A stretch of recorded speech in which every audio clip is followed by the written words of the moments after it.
Hi YouTubers. I made this 7x7 wood carving and I finished it with paint. While I was exploring Manitoba, Canada, I found myself surrounded by these vast fields of canola. Sometimes in these areas there would be a lone tree. And this is my concept sketch for developing the wood carving.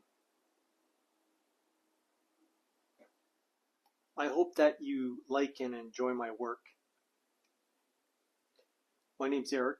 I'm a carpenter and I just like to make things and post it on YouTube. Thanks for watching my videos. Bye for now.